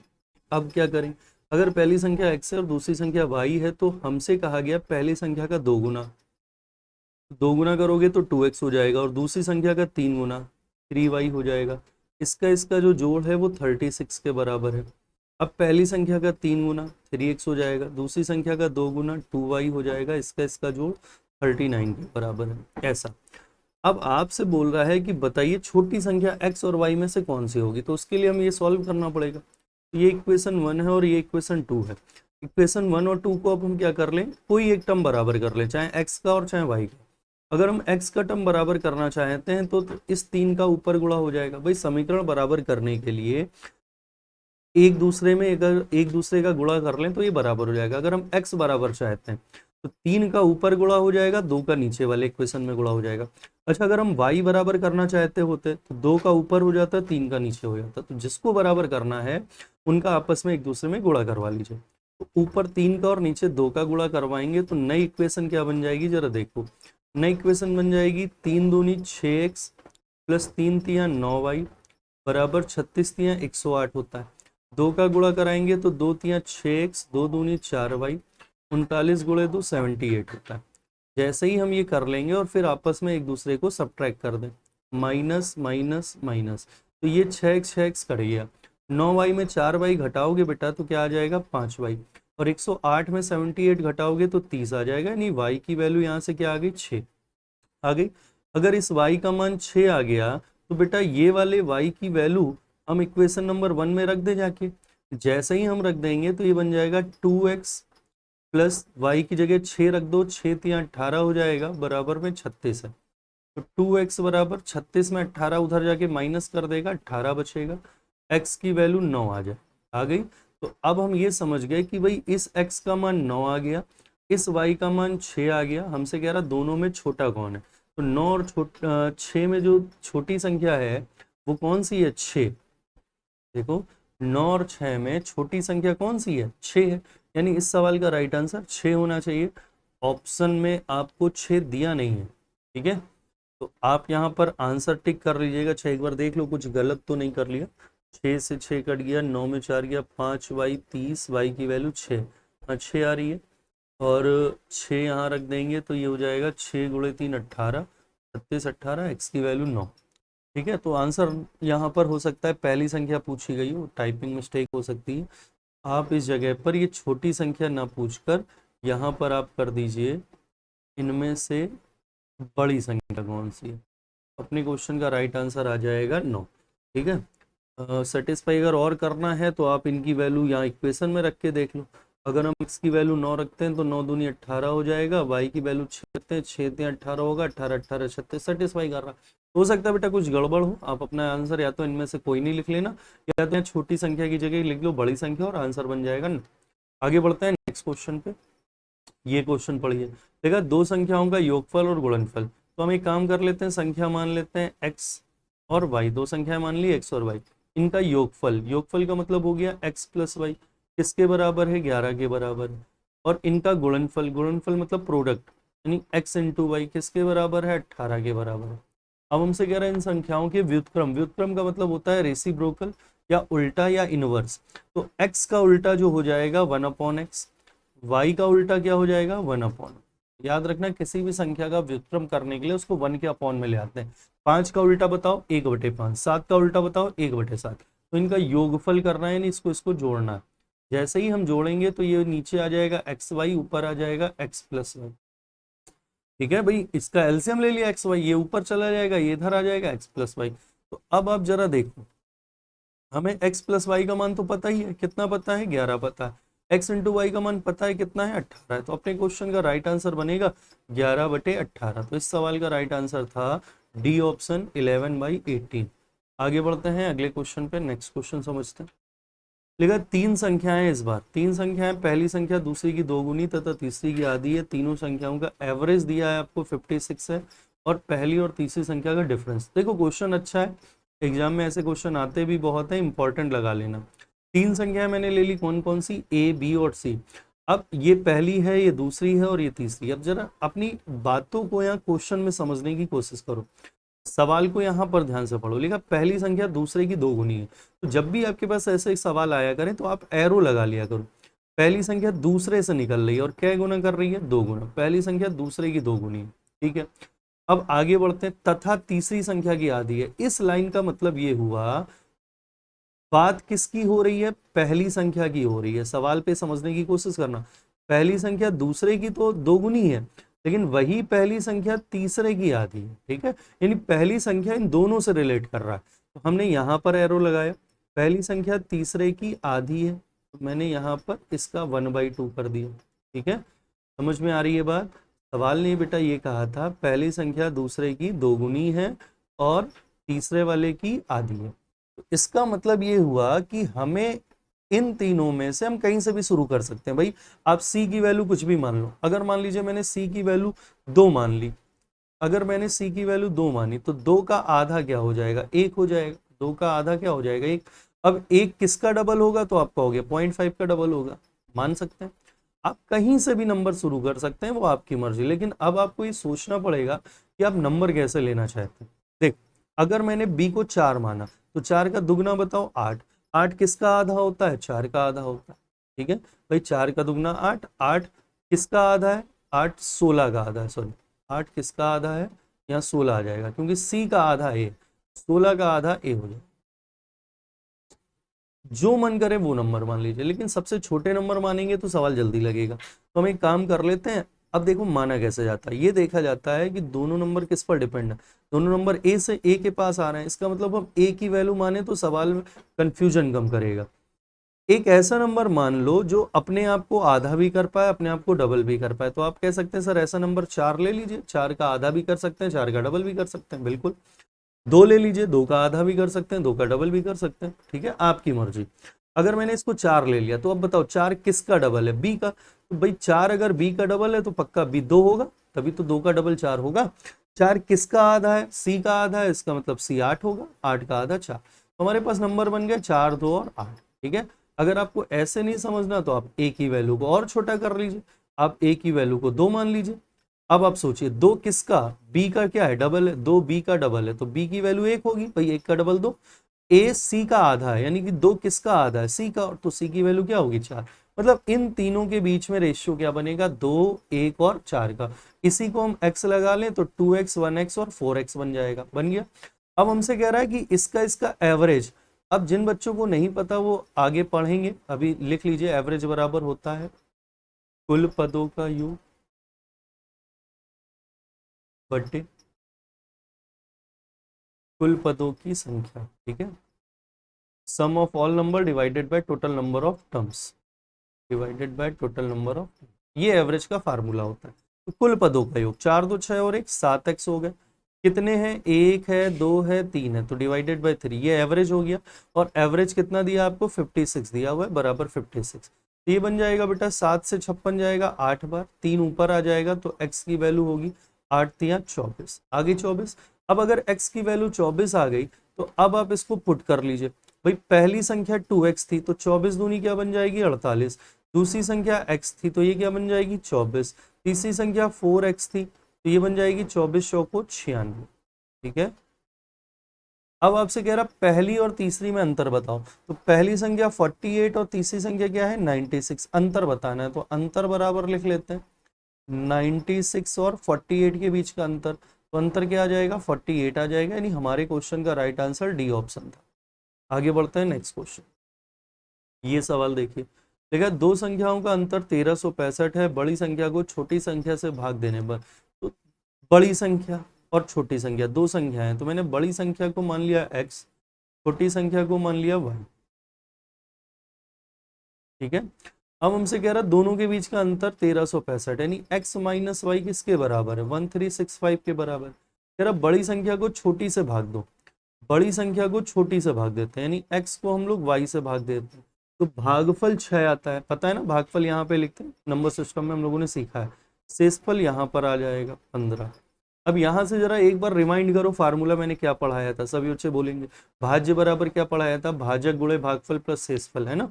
जिन बच्चों को नहीं पता वो पहले की वीडियो जरूर देख लें, डिवाइड टॉपिक में मैंने आपको सब सिखाया है। भाज्य बराबर होता है भाजक गुणे भागफल और प्लस बेटा शेषफल, ठीक है। इसको बोलते हैं डिविडेंड, इसको डिवाइजर, इसको कोसेंट या कोटेंट, और इसको रिमाइंडर। तो भाज्य क्या है हमारा x है, भाजक क्या है हमारा y है, भागफल क्या है 6 है, और शेषफल क्या है 15 है। तो हम कह सकते हैं x बराबर हो गया बेटा 6y प्लस 15, हो गया x बराबर 6y प्लस 15। अच्छा इसको और अगर सही से लिखना चाहें तो क्या लिख सकते हैं, इसको लिख सकते हैं x माइनस 6y बराबर 15, लिखा जा सकता है x माइनस 6y बराबर 15। अच्छा बेटा क्या ये बताओ, आप इसको ये भी लिख सकते हैं x minus Y minus 5y बराबर 15, बोलो बोलो जल्दी से। हम लिख सकते हैं ना x की जगह x, मैंने ये 6y को तोड़ दिया, माइनस वाई माइनस 5y बराबर कितने के 15 के। मैंने सर ये क्यों तोड़ा, इसलिए बेटा ऐसा तोड़ा क्योंकि यहाँ पर हमें किसका मान पता है, x माइनस वाई का पता हुआ है, तो यहाँ से अब हम x माइनस वाई की वैल्यू यहाँ रख सकते हैं, बिल्कुल रख सकते हैं। तो ये बन जाएगा अब आपका नंबर 1365 माइनस का 5y बराबर में कितना है 15, ठीक है। 15 इधर ले आओ 5y उधर ले आओ, तो 1365 में 15 घटा दो, कितना बचेगा 1350 बराबर में कितना 5, तो y बराबर हो जाएगा 5 से काट दीजिए, 5 दूनी 10, 3 बचा 35, 5 सत्ते 35, तो y की वैल्यू क्या आ गई 270। अगर y की वैल्यू 270 आ गई तो 270 हमारी छोटी संख्या ही थी, है ना, और हमसे पूछा भी क्या है छोटी संख्या, इसलिए हमारा डायरेक्ट आंसर आ जाएगा 270। इस क्वेश्चन का राइट आंसर था 270। आगे बढ़ते हैं नेक्स्ट क्वेश्चन देखिए। ऐसे क्वेश्चन भी बहुत पूछे जाते हैं आपसे। देखा ABCD निरंतर का मतलब होता है बेटा लगातार या कॉन्जुगेटिव बोलते हैं, का मतलब होता है लगातार, सक्सेसिव या कॉन्जुगेटिव बोल सकते हैं आप। ABCDE लगातार 5 विषम संख्या है, A और C का जोड़ दिया है, E का मूल्य आपको बताना। देखो क्वेश्चन कैसे करेंगे इन सवालों को, ये 5 लगातार है, A और C का जोड़, इसका और इसका जोड़ 146 है। अभी मैंने आपको एवरेज टॉपिक पढ़ाया नहीं, एवरेज टॉपिक पढ़ाएंगे तो आप आंसर इसका डायरेक्ट निकाल पाएंगे। जिन बच्चों को एवरेज टॉपिक पता है वो जानते हैं, थोड़ा बहुत अगर हम आपको हेल्प करें एवरेज से बताने की तो आप ऐसे कर सकते हैं कि भाई लगातार संख्याओं का जोड़ बीच वाला नंबर होता है, सॉरी लगातार संख्याओं का औसत उनके बीच का नंबर होता है। अब आप बताओ A और C का जोड़ 146 है, किसका किसका, A और C का जोड़ 146 है, तो 2 से डिवाइड कर दो 73 आ जाएगा। मतलब हम ये कह सकते हैं ये 73 हो जाएगा। A और C के बीच में तो B आ रहा है ना, 73 ये क्या हो जाएगा 75, ये क्या हो जाएगा 77, और ये क्या हो जाएगा 79, तो आंसर तो आ जाएगा। लेकिन ये तभी बच्चा कर पाएगा जब उसको एवरेज टॉपिक में कमांड अच्छी होगी। अभी हम लोगों ने एवरेज टॉपिक पढ़ा नहीं, इसलिए हम आपको कंफ्यूज भी नहीं कर रहे हैं, हम आपको तरीके जो बताना चाह रहे हैं उनको समझने की कोशिश करो कि अगर मान लीजिए हमें एवरेज टॉपिक नहीं भी आता है और ये क्वेश्चन आ जाए तो हम कैसे करें। ठीक है, देखो बेसिक तरीका क्या है सर, इसका बेसिक तरीका ये है कि आप इसको x मान लीजिए, आप इसको x+2 मान लीजिए, आप इसको x+4 मान लीजिए, आप इसको x+6 मान लीजिए, आप इसको x+8 मान लीजिए। सर आप दो दो की गैपिंग क्यों कर रहे हैं, एक एक की क्यों नहीं? क्योंकि यहाँ विषम संख्या है। अब बताओ विषम संख्या में गैपिंग क्या क्या की चल रही? देखो गैपिंग कितने कितने की होती है, दो दो की ना, इसलिए मैंने गैपिंग दो दो की रखी। ए और सी का जोड़, ये नंबर ए है ये नंबर सी है, इसको जोड़ लेते हैं। x+4 बराबर कितने के, 146 के, तो ये हो जाएगा 2x+4 बराबर बेटा 146। अगर हम यहाँ से सॉल्व करें तो 2x बराबर 142 आ जाएगा। तो x की वैल्यू क्या आ जाएगी, x की वैल्यू आ जाएगी 71 आ गई। तो ये 71 हो जाएगा। अब आप वैल्यू रख सकते हैं, ये बेटा बन जाएगा 71, ये बन जाएगा 73, ये बन जाएगा 75, ये बन जाएगा 77, ये बन जाएगा 79। अपने क्वेश्चन का राइट आंसर 79। इस तरह से करा जा सकता है। अब कुछ बच्चा अगर ऐसे नहीं लगाना चाहता तो वो ऑप्शन से लगा सकता है। बस आपको थोड़ा सा अपने IQ लेवल पे फोकस करना होगा, विश्वास रखना होगा अपनी चीजों पे कि हम जो कर रहे हैं वो सही है। देखो ऑप्शन से कैसे हो सकता था, हमें ये बात अच्छे से पता हो गई कि भाई ABCDE कैसे नंबर है, 5 लगातार विषम संख्या है। पहले ऑप्शन पे आते हैं, पहला ऑप्शन देखो क्या दिया है 75। अच्छा ऑप्शन किसके दिए होंगे, ई के दिए होंगे, तो ये चारों ऑप्शन जो दिए हैं वो ई की कैटेगरी के। पहला ऑप्शन क्या है 75, तो अब आप सोचना शुरू करो, अगर ये 75 है तो ये क्या होगा 73, ये क्या होगा 71, ये क्या होगा 69 और ये क्या होगा 67, है ना। पीछे आते गए हम लोग, लगातार हैं तो ई से आएंगे तो पीछे बढ़ेंगे।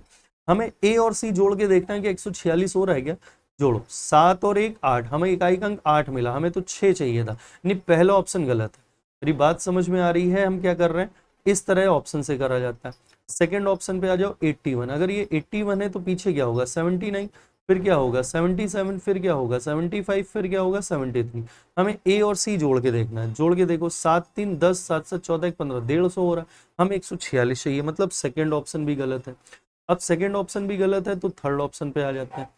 थर्ड ऑप्शन देखिए क्या था 71, अगर ये 71 है तो ये क्या आ जाएगा 69, ये 67, ये 65 और ये 63। ए और सी जोड़ो 7 3 10, 0 इकाई का अंक ही मिल गया, हमें तो इकाई के अंक में 6 लाने, यानी तीसरा ऑप्शन भी गलत।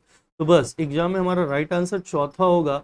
और अगर बिलीव नहीं है तो आप चेक कर सकते हैं, ठीक है, एग्जाम में आप ऐसे भी लगा सकते हैं।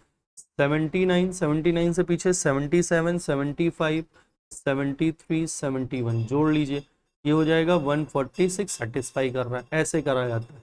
आगे बढ़ेंगे तो आप भरोसा रखिए अपने ऊपर, चीजें आराम से कर ले जाएंगे। तीन क्रमागत प्राकृत, प्राकृत का मतलब होता है नेचुरल नंबर, यानी जिसको हम प्राकृतिक संख्या भी बोलते हैं। वर्ग मतलब स्क्वायर, ठीक है, इनका योगफल दिया 110, सबसे छोटी प्राकृतिक संख्या क्या होगी। अब देखो बेसिक लगाएंगे तो x हो जाएगा, x+1 हो जाएगा, x+2 हो जाएगा, होगा। इनका वर्ग करेंगे तो x का वर्ग x², इसका जब स्क्वायर करोगे तो होल स्क्वायर खोलोगे a² + b² + 2ab हो जाएगा। इसको खोलेंगे तो क्या बनेगा a² + b² + 2ab हो जाएगा। और इन तीनों का जोड़ किसके बराबर है बेटा, 110 के बराबर। ये हमें सॉल्व करना पड़ेगा। लेकिन सवाल इतना ज्यादा लंबा क्यों करें हम लोग, हम लोग एग्जाम में जब होंगे वो क्या करना होगा, अपना पूरा IQ लेवल लगाना पड़ेगा, पूरे कॉन्फिडेंस के साथ एग्जाम में बैठना है आपको। समझो देखो हमें कुछ नहीं आता लेकिन तब भी हम चीजें लगा सकते हैं। हमें क्या दिया है, हमें सबसे छोटी प्राकृतिक संख्या दी है। अगर सबसे छोटी प्राकृतिक संख्या दी है तो 3 नंबर है हमारे पास। अगर हम पहला ऑप्शन लेंगे 8 तो पक्का ये 9 होगा और ये 10 होगा। अब हम इनके वर्गों का योगफल देखें, 8 का वर्ग 64, 9 का स्क्वायर 81, 10 का स्क्वायर 100।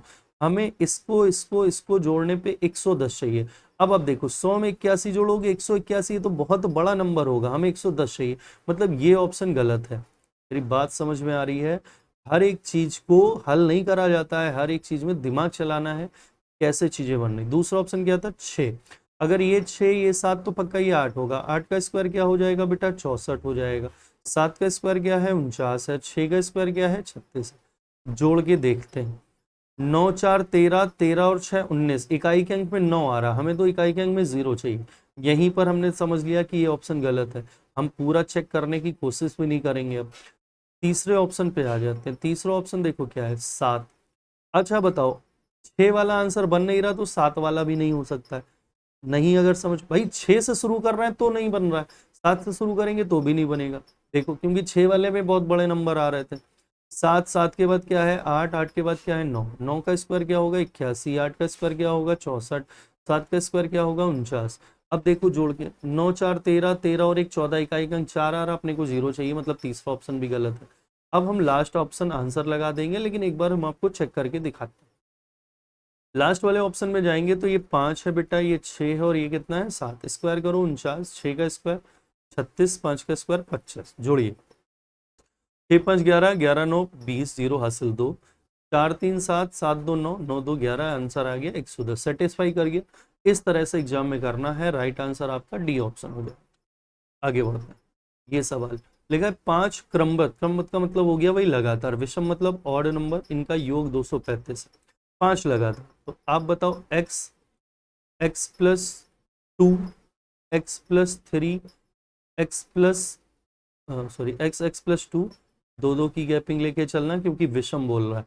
तो ये हो जाएगा x प्लस 4, ये हो जाएगा x प्लस 6 और ये हो जाएगा x प्लस 8। ये हो गए 5 लगातार। इन सबको जोड़कर हम बराबर क्या कर देंगे 235 के। ये तो हो गया बेसिक तरीका, ठीक है। इन सबको जोड़कर बराबर 235 के कर देंगे, x आ जाएगा, अपना आंसर बना लेंगे। लेकिन जब हम एग्जाम में होंगे तो बेटा ऐसे नहीं लगाएंगे, हम ऑप्शन से सोचना शुरू करेंगे केवल, ठीक है। देखो कैसे, हमारे पास 5 नंबर होने चाहिए, हमसे पूछ रहा है कि ये भाई लगातार है और हमें बीच वाला नंबर पूछ रहा है। अगर बीच वाला पूछ रहा है तो ऑप्शन भी ये सब बीच के ही नंबर होंगे। पहला ऑप्शन 47, तो इधर जाओगे बढ़ेगा 47 के बाद 49, फिर 51, 47 से पहले विषम क्या आएगा 45, उससे पहले क्या आएगा 43 आ गया। अब हमें इन सबका जोड़ 235 चेक करना है, तो बस इकाई के अंक पे देखते जाओ, 5 आ रहा है क्या, 3 5 8, 8 7 15, 15 और 9 24, 24 और एक 25, हासिल 2 आ रहा है। तो अब हम बाकी चेक कर लेते हैं। 5 4 9, 9 4 13, 13 4 17, 17 4 21 और 2 हासिल था, 235 मिल गया। इसका मतलब हमें आगे बढ़ने की जरूरत ही नहीं पड़ी, राइट आंसर हमारा 47 ही हो जाएगा। बात समझ गए, इस तरह से आपको एग्जाम में कर लेना है। और जिनको बेसिक आ रहा है, अच्छा कॉपी में बेसिक जरूर लगाओ। जितने बच्चे टेट, सीटेट या सुपर टेट की तैयारी कर रहे हैं, आपको आगे टीचर भी बनना है, तो एक अच्छा टीचर वही होगा जिसको सारे तरीके आते होंगे, ठीक है। जब तक आप कॉन्फिडेंस में नहीं होंगे तो आप बच्चों को पढ़ा नहीं पाएंगे कभी। इसलिए बेसिक आप अपनी कॉपी में जरूर नोट करते चलिए, सब सवाल आपको एज अ टीचर भी आपको फेस करने पड़ेंगे। आगे बढ़ते हैं। क्वेश्चन लिखा है एक संख्या और उस संख्या का 3/5, दोनों का अंतर 50 है। तो बेटा संख्या कुछ मान ली मैंने संख्या क्या मान ली, x मान ली। अब कह रहा उस संख्या का 3/5, अब हमसे कह रहा उस संख्या का 3/5, तो संख्या का 3/5 तो यही होगा। अब दोनों के बीच का अंतर 50 है, तो x माइनस 3x/5 बराबर कितने के 50। सॉल्व कर लेंगे तो ये बन जाएगा 5x माइनस का 3x बराबर 50, तो ये हो जाएगा 5x में 3x किया 2x/5 बराबर 50, 2 से गया 25, 25 पंचे 125, x की वैल्यू क्या आ गई 125। ये हो गया बेसिक तरीका, लेकिन एग्जाम में बेसिक तरीका लगाने में बहुत टाइम लगेगा, इसलिए आना चाहिए आपको बेसिक। हम हमेशा इस पक्ष में रहते हैं कि आप बेसिक तरीका सीखिए, लेकिन एग्जाम में जब आप लगाएं तो तेजी लाएं, और तेजी तभी आएगी जब आपका बेस मजबूत होगा। एक संख्या और उस संख्या का 3/5, तो हमने देखा कि भाई हमें उस संख्या का 3/5 करना है। अगर हमें बेटा उस संख्या का 3/5 करना है तो हम एक ऐसा नंबर एज्यूम कर लें जिसका 3/5 करना बहुत आसान हो। तो हम हमेशा ऐसी सिचुएशन में देखा करें कि नीचे क्या लिखा है, 5 लिखा है, तो हम तुरंत जो नीचे लिखा है उसी को संख्या मान लेते हैं। मैंने मान लिया संख्या कितनी है 5 मान लिया, तो अब उस संख्या का 3/5 करो। जैसे ही हम 3/5 करेंगे तो 5 का 3/5 करने पे तुरंत हमने देखा 5 से 5 कट गया, क्या मिला 3 मिला। तो अब हम पहला नंबर 5 देख रहे हैं, दूसरा नंबर 3 देख रहे हैं, इनके बीच का अंतर कितना देख रहे हैं 2 देख रहे हैं। तो हमारे हिसाब से अंतर 2 का है, सवाल के हिसाब से अंतर 50 का है, यानी 2 की वैल्यू 50। तो बताओ 1 की वैल्यू क्या हो गई 25 हो गई, 1 की वैल्यू 25। तो अब हमसे कह रहा संख्या बताइए, मैंने संख्या क्या मानी थी 5 मानी थी, 1 की वैल्यू 25 है, तो बताइए 5 की वैल्यू क्या होगी। 5 की वैल्यू होगी 25 गुणे 5, यानी हमारे क्वेश्चन का राइट आंसर होगा 125। ठीक है, आगे बढ़ते हैं नेक्स्ट क्वेश्चन।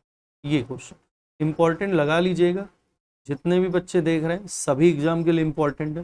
देखा एक आदमी के पास कुछ मुर्गियां और कुछ गायें हैं, ठीक है, कुछ हैन और कुछ काव। सिरों की संख्या और पैरों की संख्या 12:35 है, यानी हेड और लेग इनका जो रेशियो है वो है 12:35 का। अब हमसे कह रहा मुर्गियों की संख्या बतानी है भाई, हैन की संख्या बतानी है। सिरों की संख्या 48 है, सिरों की संख्या अगर 48 है तो अब हम ये कह सकते हैं 12 की वैल्यू आपको 48 दी है। अच्छा 12 की वैल्यू 48 दी है, मतलब कितने का गुणा हुआ है, 4 का। अगर इधर 4 का गुणा है तो इसके साथ वाला भी 4 से ही गुणा करेगा। 35 × 4 कर दोगे तो 140 आ जाएगा, आ गया। इसका मतलब हम ये समझ में आए कि बेटा जो हेड है, जो सिर की संख्या है वो कितनी है 48, और जो पैरों की संख्या है, लेग्स की संख्या है, वो कितनी है 140। ठीक है,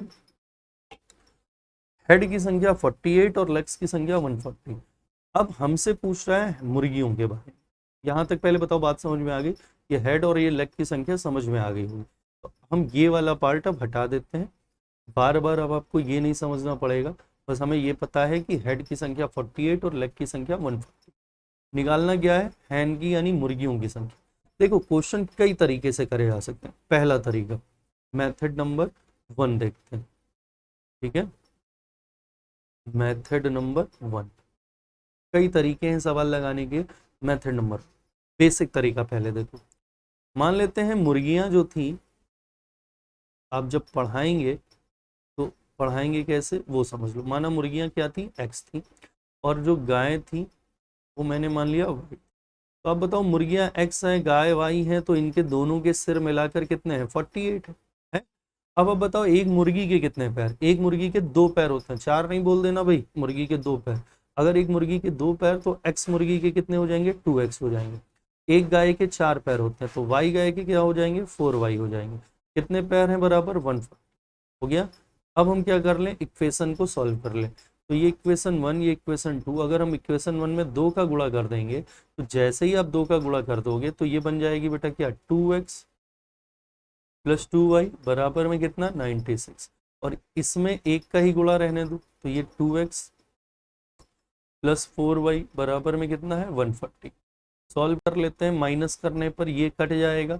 2x में 4x घटाओगे तो क्या आ जाएगा, माइनस 2y में 4y घटाओगे तो क्या आ जाएगा, माइनस का 2y। 140 में 96 घटा दो तो आ जाएगा 44। माइनस माइनस कट गया, y की वैल्यू क्या आ गई, 22 आ गई। y की वैल्यू बेटा क्या आ गई, 22 आ गई।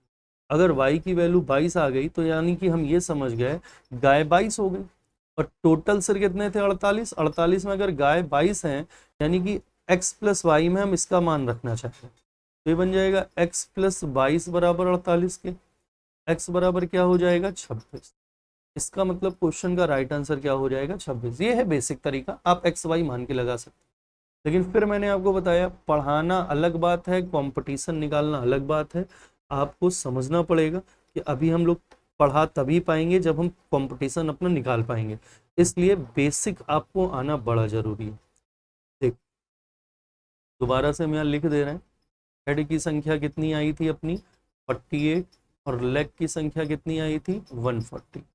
अब देखो दूसरा तरीका क्या, दूसरा तरीका बेटा ये है, कई तरीके मैंने आपसे कहा, हम ये जान लें हैन और का। आप ये बताओ मुर्गी के कितने पैर, 2, गाय के कितने पैर, 4।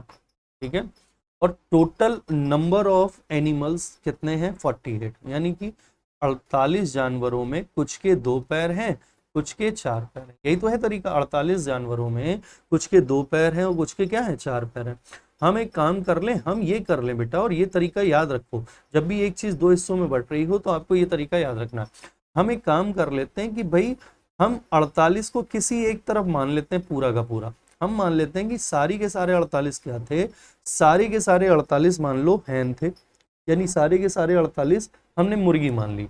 अगर सभी 48 हैन मान लें तो पैरों की संख्या, हम इसीलिए लिख लिख के बता रहे हैं ताकि आप सीखो, पैरों की कुल संख्या क्या हो जाएगी, पैरों की कुल संख्या हो जाएगी भाई, एक के 2 होते हैं तो 48 के क्या हो जाएंगे, 96 हो जाएंगे। पैरों की कुल संख्या 96 आएगी। लेकिन क्वेश्चन में पैरों की संख्या कितनी है, क्वेश्चन में पैरों की संख्या कितनी दी है, 140 दी है। क्वेश्चन में पैरों की संख्या 140। अब आप बताओ, हमने अगर हैन मान लिए तो 96 आ रहे हैं, लेकिन क्वेश्चन में कितने आ रहे हैं? 140। इसका मतलब जो एक्स्ट्रा पैर हो रहे होंगे वो किसके हो रहे होंगे? गाय के। हम क्या कर लें, सब्ट्रैक्ट कर लें, तो एक्स्ट्रा लेग्स जो आ रहे हैं, 10 में 6 गया, कितना बचा? 4। और ये कितना बचा? 13, 13 में 9 गया 4। ठीक है, तो एक्स्ट्रा 44 पैर किसके आ जाएंगे?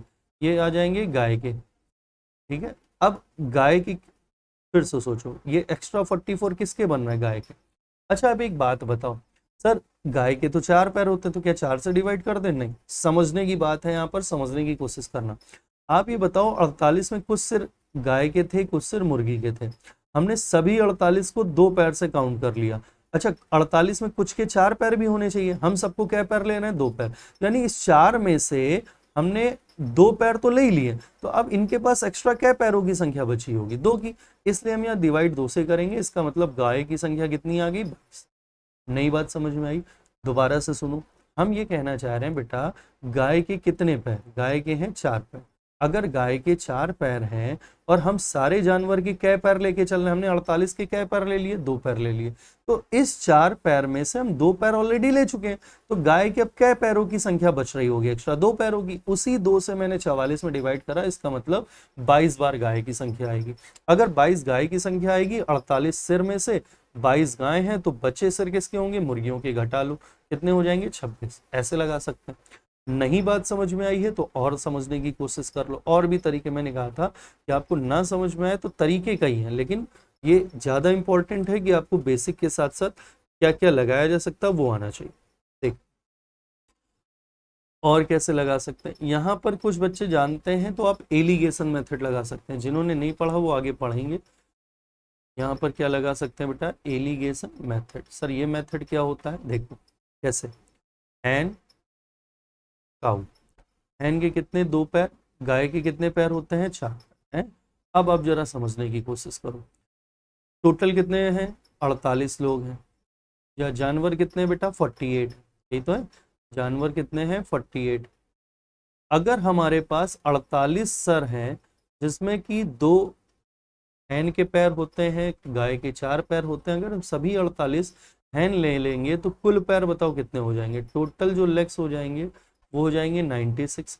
अगर हम गाय को दे देते हैं तो कितने हो जाएंगे? तो हो जाएंगे 192। भाई चारों अठी 32, 2 4 चौको 16, 3 19। तो इधर आ गए 96 पैर, इधर आ गए 192 पैर, और कुल सवाल में पैरों की संख्या 140। टोटल वैल्यू को बीच में रखते हैं, और एलिगेशन का रूल ये होता है कि इसको तिरछे में घटाया जाता है। घटा लो, घटाएंगे तो ये आ जाएगा 44। इधर घटा लीजिए तो ये आ जाएगा 2, 19 में 14 गया 5, 52। 4 से काट लो तो ये हो जाएगा 13, 4 से काट लो ये हो गया 11। हो गया, तो ये जो आ गई ये इनकी संख्या आ गई। यानी मुर्गियों की संख्या 13 अनुपात में, गाय की संख्या 11 अनुपात में। टोटल अगर हम बात करें 13 और 11 कितना हो जाएगा? 24 यूनिट। 24 यूनिट किसके बराबर है? 48 संख्या के बराबर है। तो एक यूनिट की वैल्यू क्या आ जाएगी? एक यूनिट की वैल्यू 2 आ जाएगी। अगर एक की वैल्यू बेटा 2 आ गई तो आप बताओ 13 की वैल्यू क्या होगी? 26 होगी। आप बताओ 11 की वैल्यू क्या होगी? 22 होगी। इसका मतलब मुर्गियां 26 हैं, गाय 22 है। हमसे मुर्गियां पूछा, इसलिए आंसर क्या आ जाएगा? 26। ठीक है, ऐसा। नहीं तो अगर आपको कुछ नहीं समझ में आ रहा, अभी भी कोई बात नहीं समझ में आ रही, तो आप इन सवालों को ऑप्शन से भी लगा सकते हैं। सर ऑप्शन से भी लगाया जा सकता है, गणित का बहुत इंपॉर्टेंट पार्ट होता है ऑप्शन से लगाना। देखो लास्ट मेथड और समझ लो, बड़े आराम से सीखो, एक बार सीखो, कभी कंफ्यूजन नहीं। हमसे किसके बारे में पूछ रहा है? मुर्गियों की संख्या पूछ रहा है, तो जाहिर सी बात है ऑप्शन जितने भी दिए, चारों ऑप्शन सारे के सारे हैन के बारे में यानी मुर्गियों के बारे में दिए। पहला ऑप्शन अगर 28 है तो आप बताओ टोटल सर 48 थे, 48 में ये 28 है तो बचे कितने? 20। वो 20 गाय हो जाएंगे। ठीक है, दूसरा ऑप्शन में आ जाओ, ये 26 है तो 48 में 26 हटा दो, 22 गाय हो जाएंगी। तीसरा ऑप्शन 24 है, 48 में 24 हटा दो तो 24 गाय हो जाएंगी। फिर 22 है, 48 में 22 हटा दो तो 26 गाय हो जाएंगी। चारों ऑप्शन को मैंने हैन और काउ के हिसाब से लिख लिया। अब हमें ये चेक करना है कि भाई पैरों की संख्या और उसकी संख्या क्या होगी। देखो समझने की कोशिश करो, अगर हम लेग्स निकालें पैरों की संख्या, तो 28 गुणे 2 96, और प्लस 20 चौको 80। समझ में आई बात? 28 में कितने का गुणा? 2 का, और 20 में कितने का गुणा? 4 का। क्यों ऐसा क्यों कर रहे हैं? क्योंकि भाई मुर्गियों के क्या पैर होते हैं, मुर्गियों के 2 पैर और गाय के 4 पैर। तो ये बताओ क्या बन जाएगा, 96 प्लस 80, तो ये टोटल कितना हो गया बेटा, 6 8 9 17 176 हो गया। इधर आ जाओ, 26 गुणे 2, 26 दूनी क्या होता है 52, 22 गुणे 4 क्या होता है 88, ये जोड़ लेंगे 8 2 10, 8 5 13 और 1 14, यानी कि क्या बनेगा 140। इधर मल्टीप्लाई करवा लो, यहाँ 2 से और यहाँ 4 से, 24 दूनी 48, 24 चौको 96, 8 6 14, 9 4 13 और 1 14, 144। 22 दूनी क्या हो जाएगा बेटा 44, 26 चौको क्या हो जाएगा 26 दूनी 52 और 52 का डबल 104, ये हो जाएगा 144 और 4 148। ठीक है, अब आपको समझना पड़ेगा बेटा, देखो कैसे, हमारे पास ये समझ में आ गया कि भाई ये किसकी संख्या आ गई, लेग्स यानी पैरों की, और हेड की संख्या अगर हम बात करें तो कितनी थी 48 सबके लिए थी, हेड कितने थे 48 थे। अब हमारा जो रेशियो बनेगा वो हमारा बनना चाहिए 12 और 35 का। जरा अब हम इसको काट लेते हैं, इसको काटिए 4 से, तो ये जाएगा कितनी बार 12 बार, 4 से काटो 4 चौको 16, 4 चौको 16, 4 से गया 3 और ये गया, तो ये 11 3 बन रहा है, गलत, यानी पहला ऑप्शन गलत हो गया। दूसरे ऑप्शन में आ जाओ, 4 से काट लो, 4 से गया ये 12 बार, 4 से गया 4 3 12, 4 20, 35 12, हाँ 12 35 यही बन रहा है, यानी हमारे क्वेश्चन का राइट आंसर बी होगा। ठीक है, आप ऑप्शन से भी लगा सकते हैं इन सवालों को। चलिए आगे बढ़ते हैं, तो जो हम आपको होमवर्क देंगे कोशिश करिएगा कि आप 2-3 तरीके से सवाल लगाएं। अगला क्वेश्चन देखो, लिखा है एक विद्यालय में लड़कों की संख्या का 1/10, तो लड़के यानी बॉय, बॉय का 1/10, लड़कियों की संख्या के 1/4 के बराबर है, गर्ल्स का 1/4 के बराबर। अब लड़कियों की संख्या का 5/8, दूसरी तरफ बोल रहा है लड़कियों की संख्या का 5/8 यानी गर्ल्स का 5/8, लड़कों की संख्या का 1/4 के बराबर, लड़कों का 1/4 के बराबर। अब हमसे कह रहा है लड़के और लड़कियों की संख्या का रेशियो बताओ, यानी हमें ये बताना है बी और जी में रेशियो। अब देखो भाई कैसे करेंगे, सॉल्व करते हैं, तो ये बन जाएगा b/10 बराबर हो जाएगा g/4, हो गया। इधर से सॉल्व कर लो, तो ये हो जाएगा, अच्छा 4 से 8 हम काट भी सकते हैं 2 बार, ये 2 ऊपर भी जा सकता है, तो क्या बन जाएगा 5g बराबर में 2b। इधर अगर हम काट लेते हैं तो 2 से ये गया 5 और ये 2, इधर अगर हम क्रॉस मल्टीप्लाई करें तो 5g बराबर 2b। देखो दोनों तरफ इक्वेशन सेम ही आ रही है, 5g बराबर क्या आ रहा है 2b आ रहा है। इसका मतलब हम ये कह सकते हैं कि भाई b/g बॉय और गर्ल्स। आपको देखो समझने की कोशिश करनी है, अगर कभी भी किसी अल्फाबेट के साथ कोई नंबर आ जाए, अगर कभी भी किसी नाम के साथ कोई नंबर आ जाए और बीच में बराबर लगा हो तो दोनों के मान पलट जाते हैं। b की वैल्यू बन जाएगी ये वाली, b का मान इधर वाला हो जाएगा, g का मान इधर वाला हो जाएगा, तो b की जगह 5 आ जाएगा, g की जगह 2 आ जाएगा, नहीं हमारे क्वेश्चन का राइट आंसर 5:2 हो जाएगा। ये भी याद रखिए, ठीक है, पॉइंट लिख लीजिएगा। यदि लिखते चलो भाई, नोट्स बनाते चलो, यदि किसी अल्फाबेटिकल वैल्यू के साथ कोई न्यूमेरिकल वैल्यू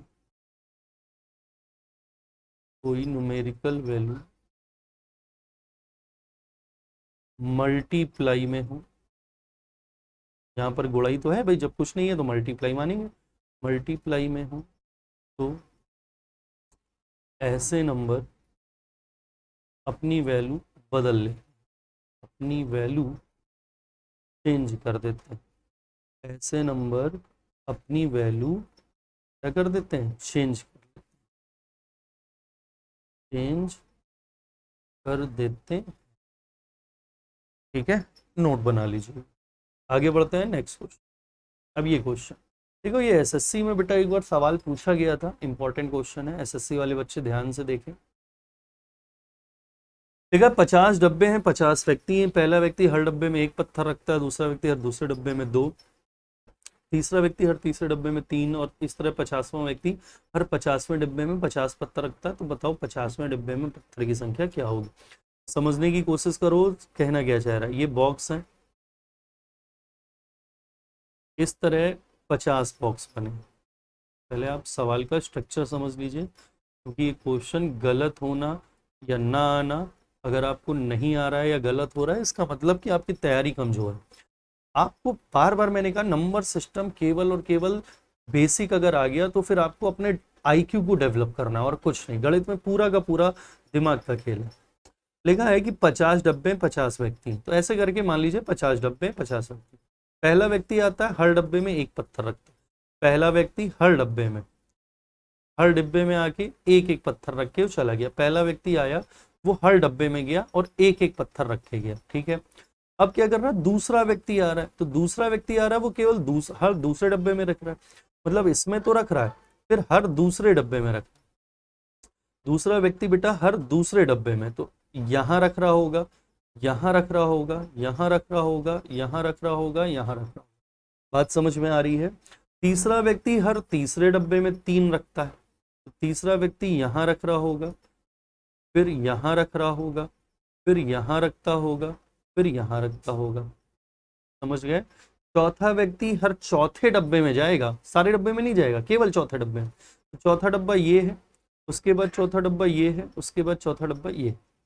पांचवा व्यक्ति कहाँ जाएगा, हर पांचवें डब्बे में जाएगा। पांचवा डब्बा मतलब ये है, फिर ये है, फिर ऐसे। हमें अब सवाल क्या पूछना चाह रहा है, सवाल बेटा ये आपसे पूछ रहा, बताओ कौन से डब्बे में, 50वें डिब्बे में पत्थर की संख्या क्या होगी, 50वें डब्बे में पत्थरों की संख्या क्या होगी। अब आप जरा थोड़ा सा अपना दिमाग चलाओ कि भाई दूसरा व्यक्ति हर दूसरे डब्बे में जा रहा है, चौथा व्यक्ति हर चौथे डब्बे में जा रहा है, पांचवा व्यक्ति हर पांचवें डब्बे में जा रहा है, हमें कौन से डब्बे में जाना है, 50वें डब्बे में। तो कुछ का दिमाग तुरंत चला होगा, सर 50वें डब्बे में आदमी जो जाएगा यानी 50 होने चाहिए, नहीं। अब आप जरा सोचो, अगर हमें 50वें डिब्बे में जाना है तो 50वें डिब्बे में वही आदमी जा पाएगा जिसकी पहुंच 50 नंबर तक। मतलब भाई 50वें डिब्बे में पहला आदमी तो जा रहा, भाई वो तो हर आदमी, पहला जो आदमी था वो हर डब्बे में जा रहा था। पहला आदमी एक जो है पत्थर रखेगा 50वें डिब्बे में भी जाके।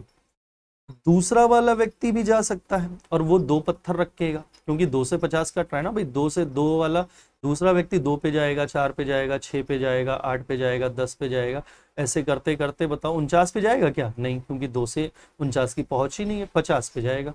जरा बताओ 3 वाला 3 पे जाएगा, 6 पे जाएगा, 9 पे जाएगा, 12 पे जाएगा, क्या 14 पे जा सकता है क्या, नहीं जा सकता। क्यों, क्योंकि 3 की पहुंच 14 पे नहीं, तो वो 50 पे भी उसकी पहुंच नहीं होगी। कहने का मतलब है सीधी भाषा में 50 पर वही नंबर जाएंगे जो इसको डिवाइड करते होंगे या जिनकी पहुंच 50 तक है। तो अब बताओ 50 पर 1 जा सकता है, 2 जा सकता है, 3 जाएगा नहीं, 4 जाएगा नहीं, 5 जा सकता है।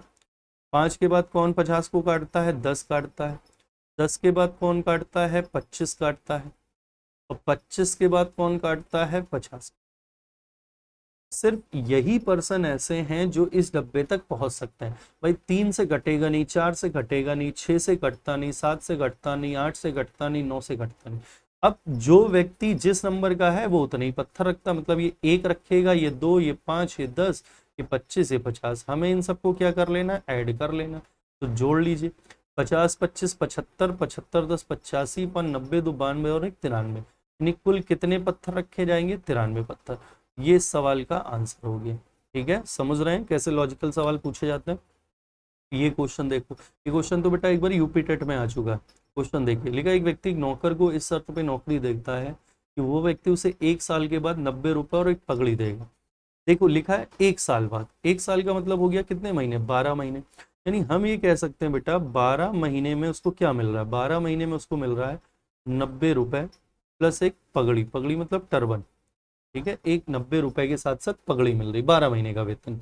अगर वो केवल 9 महीने काम करे, अगर वो केवल 9 महीने काम करे तो 9 महीने में देखो क्या मिल रहा है, 9 महीने में मिल रहे हैं 65 रुपए प्लस पगड़ी।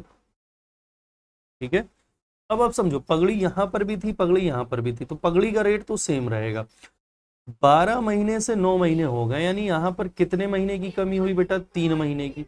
अगर यहाँ पर 3 महीने की कमी हुई तो कुछ रुपए भी तो कम हुए। देखो 3 महीने की कमी पर रुपए कितने कम हुए, 90 से 65, 25।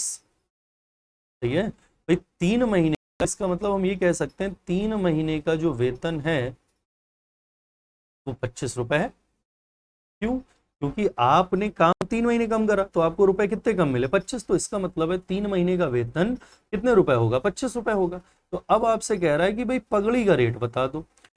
अब जरा सोचिए और दिमाग चलाइए बेटा, 3 महीने का वेतन 25 रुपए है, तो 12 महीने का वेतन बताओ जरा, 12 महीने का वेतन क्या होगा सर? 12 महीने का वेतन फिर तो हो जाएगा, 3 महीने का वेतन 25 है, 12 महीने का वेतन 100 हो जाएगा। क्यों सर 100 कैसे? बेटा 3 से 12 आने में 4 का गुणा, तो इधर भी 4 का गुणा हो जाएगा। तो 3 महीने का वेतन 25, 6 महीने का 50, 12 महीने का 100 रुपए। अगर 12 महीने का वेतन 100 रुपए है, इसका मतलब इस 12 महीने में पूरे 100 रुपए मिलने चाहिए उसे, लेकिन उसे मिले कितने रुपए हैं? 90 रुपए, और प्लस क्या मिल गई? पगड़ी मिल गई।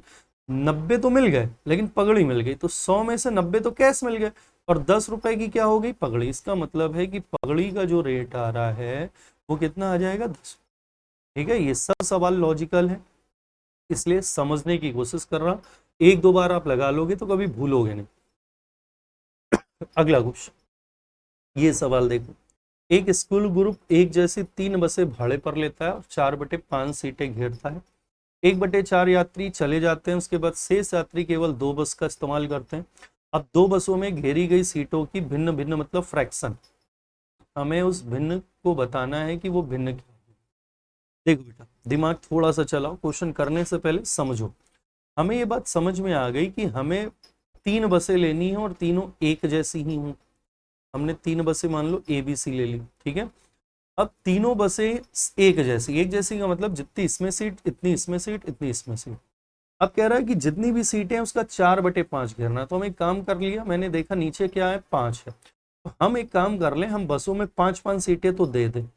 5-5 सीटें दे देंगे अगर, देखो मैंने कहा बस में मैंने 5 इधर 5 इधर 5 इधर, ये हमारी हो गई कुल सीट है। नहीं, ए बस में भी 5 सीट, बी बस में भी 5 सीट, सी बस में भी 5 सीट, ठीक है। अब घेरते कितनी सीटें हैं? वो 4/5। स्कूल ग्रुप में जो बच्चे बैठ रहे हैं वो केवल कितनी सीटों पर बैठ रहे हैं? 4/5। यानी कि बच्चे जो भर रहे हैं सीटें, सीटें जो भरी हैं प्रत्येक बस का 4/5। तो सीटें 5 है लेकिन भरी कितनी है? 4 यहाँ 4 यहाँ 4 यहाँ। यानी हम ये कह सकते हैं कुल बच्चे जो बैठे हैं वो है 4 इसमें 4 इसमें 4 इसमें, यानी कुल बच्चे बैठे हैं 12, ठीक है। अब कह रहा है 1/4 यात्री चले जाते हैं, तो 12 का 1/4 निकाल दो, यानी कितना हो जाएगा? 3। तो 3 बच्चे क्या हो गए? चले गए। अगर 3 बच्चे चले गए तो बताओ शेष बच्चे कितने बचे?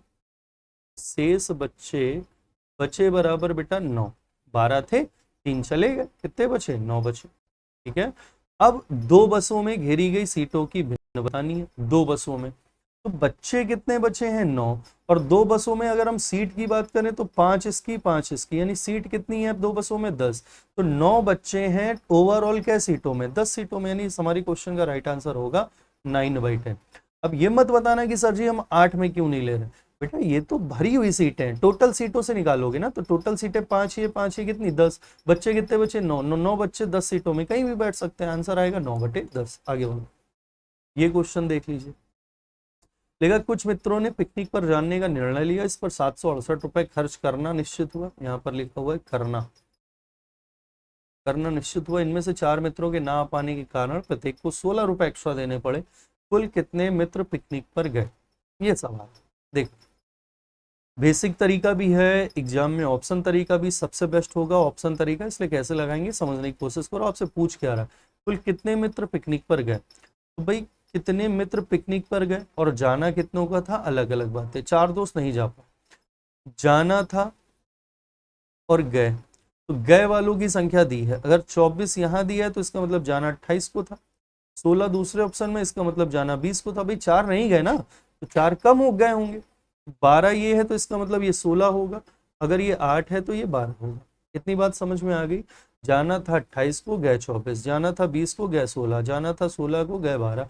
जाना था 12 को, गए 18। ये ऑप्शन नंबर ए पर चर्चा, ये बी पर, ये सी पर और ये डी पर। ये हैं 4 ऑप्शन।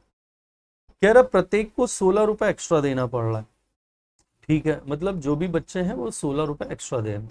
अब दोनों ही सिचुएशन में आपने रुपए कितने खर्च करे? 768 रुपए कितने खर्च हुए? 768।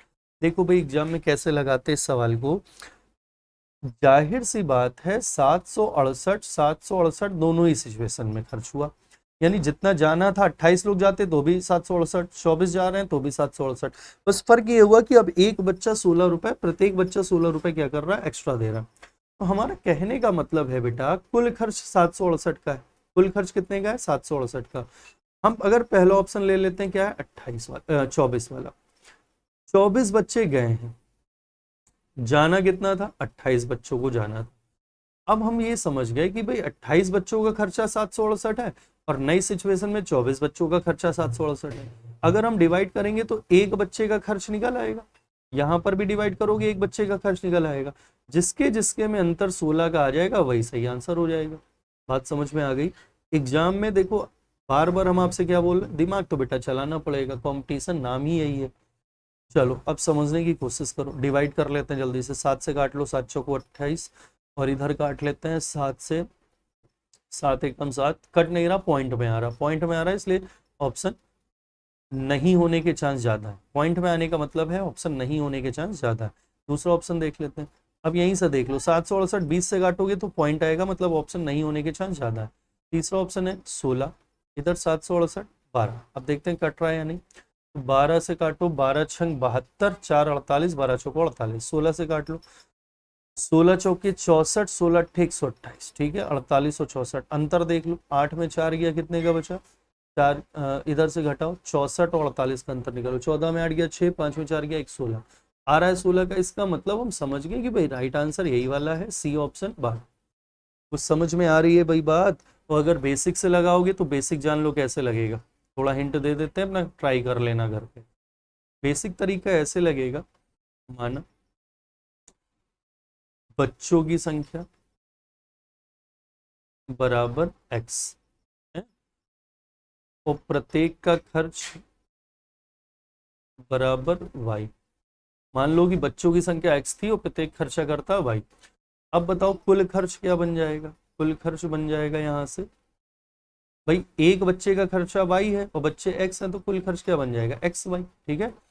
अब अगर हम नई सिचुएशन पे जाए तो गए बच्चों की संख्या, गए बच्चे कितने हैं, भाई बच्चे 4 कम गए हैं तो x-4 हो जाएगा। और प्रत्येक का खर्चा कितना बढ़ गया है, प्रत्येक का खर्च बढ़ गया है आपका 16, ये हो जाएगा y+16। अब अगर हम कुल खर्च निकालें तो कुल खर्च क्या हो जाएगा, कुल खर्च हो जाएगा बेटा इनका इनका मल्टीप्लाई, यानी x-4 इंटू y+16।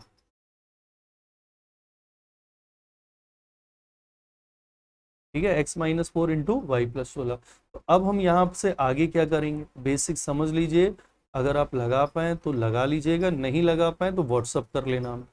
ये बन जाएगा एक्स वाई, भाई ये कुल खर्च है, ये भी कुल खर्च है, मतलब दोनों बराबर होंगे, x-4 इंटू y+16।